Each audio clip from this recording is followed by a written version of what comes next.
Aula api surgawi adalah salah satu tempat paling sentral di Pagoda Pil. Bahkan jika dia adalah wakil Master Pavilion, itu benar-benar tidak ada cara untuk memasukinya. Tapi Qin Chen ini dapat membuka gerbang istana api surgawi sesuka hati. Bukankah murid Po Chen Oh Huang sangat hebat? Apa yang dilakukan Qin Chen benar-benar menumbangkan pemahaman Hou Yang Hongguang.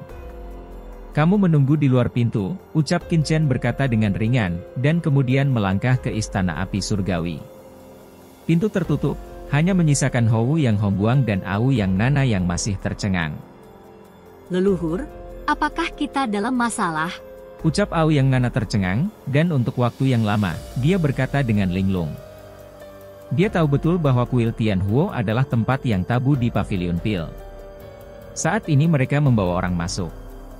Begitu berita itu menyebar, identitas leluhur pasti akan dilucuti dan seluruh keluarga Oh yang akan putus asa.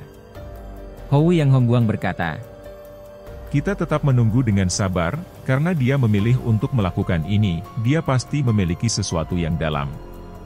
Ucap Hou Yang Hongguang tahu bahwa semua telah mencapai ke titik ini, dan dia tidak bisa mengatakan apa-apa. Dia hanya bisa berdoa agar gerakan Qin Chen di sini tidak ditemukan dan diketahui orang lain. Selain itu, Hou Yang Hongguang tidak bisa berbuat apa-apa lagi. Au Yang Nana memandang leluhur dengan curiga, matanya mengungkapkan pikiran yang dalam. Dia samar-samar merasa bahwa hubungan antara Danseng dan leluhur tampaknya tidak seperti hubungan antara murid dan guru, seperti yang dikatakan leluhur.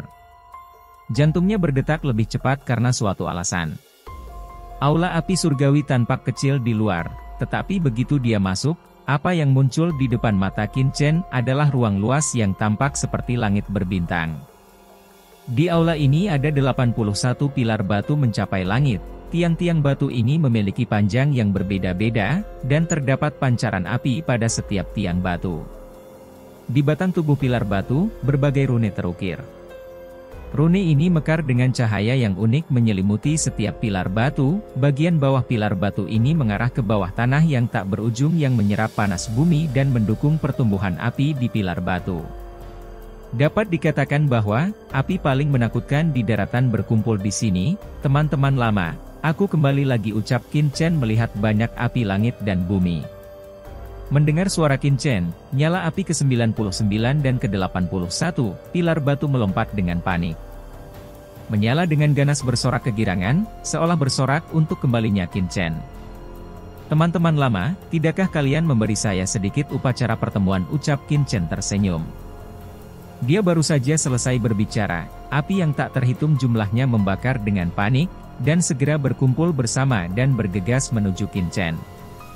Tubuh Qin Chen bergetar tiba-tiba, dan kemudian api iblis King Lian bangkit dari tubuhnya, membungkusnya, membakar dan melompat dan kekuatan.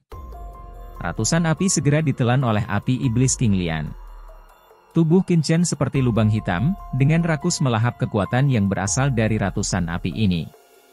Di atas pilar batu yang tak berujung, tampaknya kekuatan mengerikan yang belum pernah terjadi sebelumnya telah bangkit. Begitu kekuatan ini muncul, api iblis King Lian melompat dengan hebat. Tempat itu awalnya kosong dan hampa, tetapi pada saat ini, itu seperti berubah menjadi bintang di alam semesta, dan kehampaan itu benar-benar terbakar. Qin Chen mengangkat kepalanya dan tersenyum di sudut mulutnya. Apakah kamu akhirnya muncul? Dalam kekosongan tak berujung, sepasang mata terlihat muncul menatap Qin Chen di bawah. Apakah ini api misterius di istana api surgawi? Qin Chen bergumam, nafas ini sangat menakutkan, sebenarnya sebanding dengan King Lian Demon Fire, dan itu pasti api yang melampaui peringkat ke-9. Selain itu, nyala api ini tampaknya telah menghasilkan sejumlah kebijaksanaan. Qin Chen bisa merasakan bahwa, mata ini sedang menatapnya. Tidak heran bahwa, dalam kehidupan saya sebelumnya, saya tinggal di sini begitu lama, dan saya tidak bisa merasakan keberadaan api ini. Tetapi dalam kehidupan ini, nyala api misterius ini muncul, seolah-olah karena api iblis King Lian. Api ini sebenarnya telah menghasilkan bunga api es.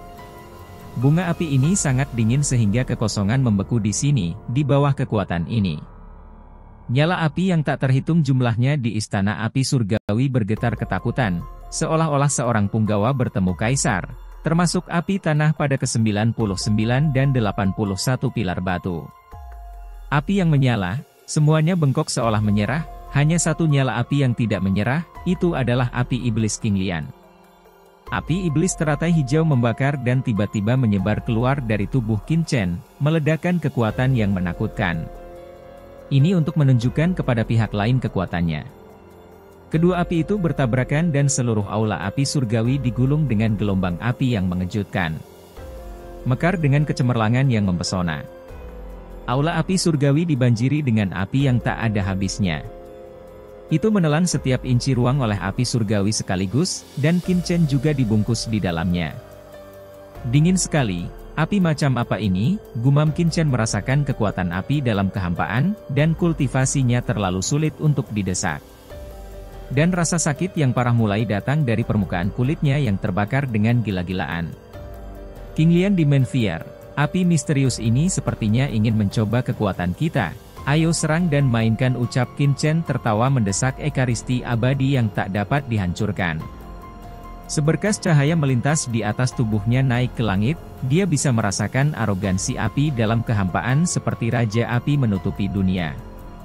Qin Chen tahu bahwa, jika dia ingin menghadapi dan menaklukkan api seperti itu, tidak ada gunanya mengandalkan pemurnian sederhana, kecuali dia mengalahkannya terlebih dahulu. Kalau tidak akan pernah mungkin untuk membiarkannya menyerah. Qin Chen muncul di atas istana api surgawi dan menamparnya dengan telapak tangan di bawah aturan ruang Qin Chen. Kekosongan ini langsung dipadatkan, semua kekuatan terbatas di ruang ini tidak bisa bergerak di bawah metode Qin Chen. Api tanah apapun akan mudah ditekan dan sulit dipindahkan, itu sungguh mengerikan di bawah telapak tangannya. Kehampaan melintas dan nyala api menghilang. Dari persepsi Qin Chen dan menghilang dari kehampaan, Qin Chen terkejut, nyala api ini adalah metode ajaib sehingga dia bisa melarikan diri dari pemadatan ruang, sekaligus harus dipahami bahwa, aturan ruang Qin Chen begitu kuat, sehingga bahkan api iblis King Lian mungkin tidak dapat menghindarinya. Api misterius ini pasti memiliki atribut spesial. Api macam apa ini, gumam Qin Chen bingung dan senang. Tapi Qin Chen tidak punya banyak waktu untuk terkejut, karena kekuatan api yang mengerikan tiba-tiba muncul di belakangnya dan bergegas ke tubuhnya. Di bawah keterkejutan, Qin Chen tidak marah tetapi bersukacita. Kekuatan di tubuhnya meledak dengan panik, dan seni Kaisar Ilahi Bintang 9 sedang beroperasi tiba-tiba. Kekuatan mengerikan di tubuhnya pulih dengan cepat, dan di tubuh Qin Chen cahaya guntur yang menakutkan muncul yang merupakan kekuatan darahnya.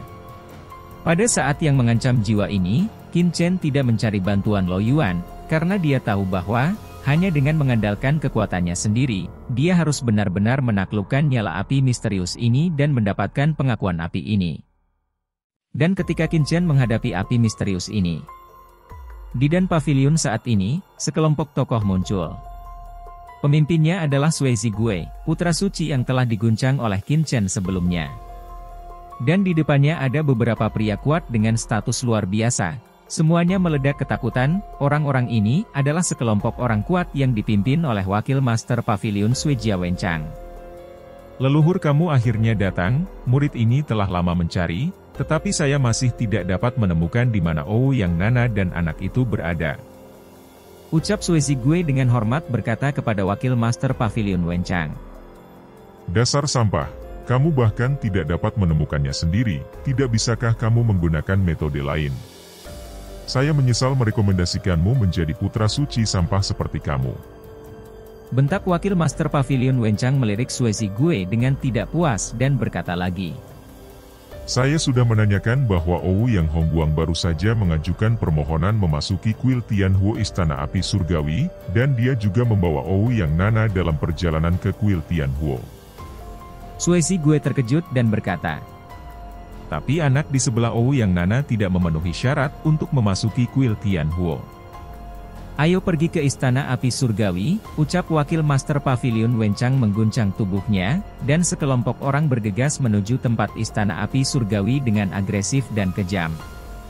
Melihat sekelompok besar orang mendekat, para penjaga mengubah ekspresi mereka dan buru-buru menghentikan mereka.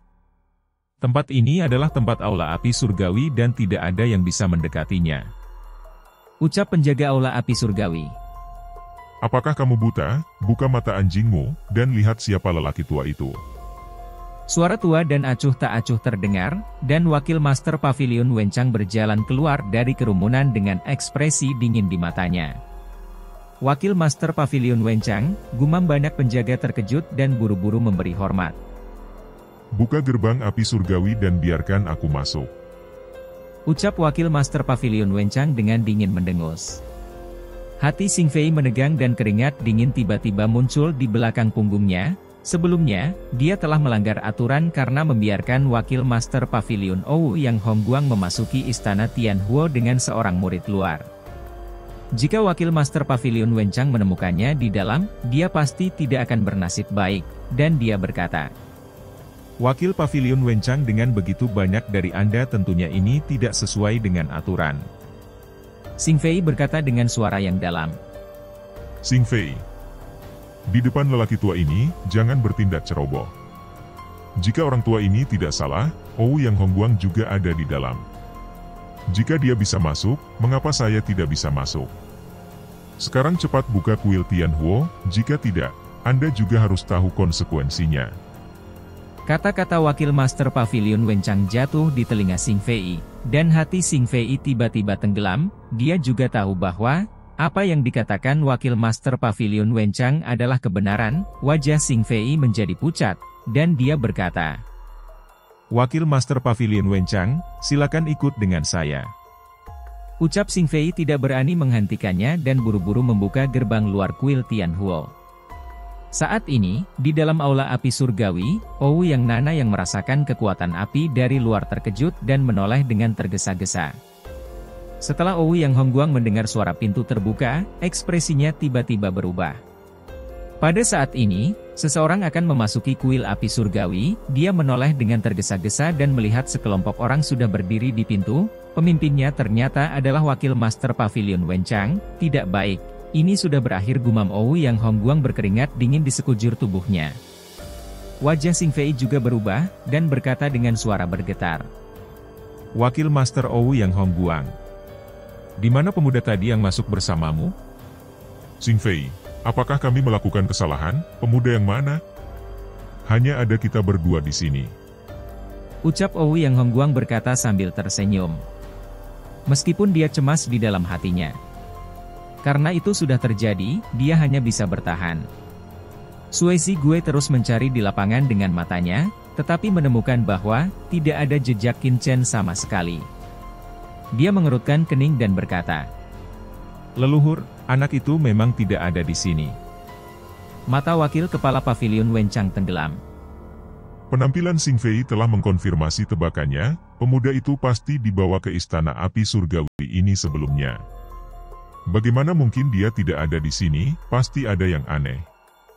Wakil Master Pavilion Wencang memimpin semua orang ke aula api surgawi, dan berkata dengan dingin. Ouyang Hongguang, di mana Anda menyembunyikan orang itu? Wakil Master Pavilion Wencang, apa maksudmu dengan ini? Aku tidak mengerti. Jawab Ouyang Hongguang. Jangan berpura-pura, Ouyang Hongguang, aku tidak berpikir bahwa ketenaranmu akan segera hancur, berpikir bahwa tidak masalah menyembunyikan orang. Oke teman-teman, jangan lupa like, komen dan subscribe channel versi novel, agar Mimin tetap update alur cerita terbaik Donghua. Terima kasih.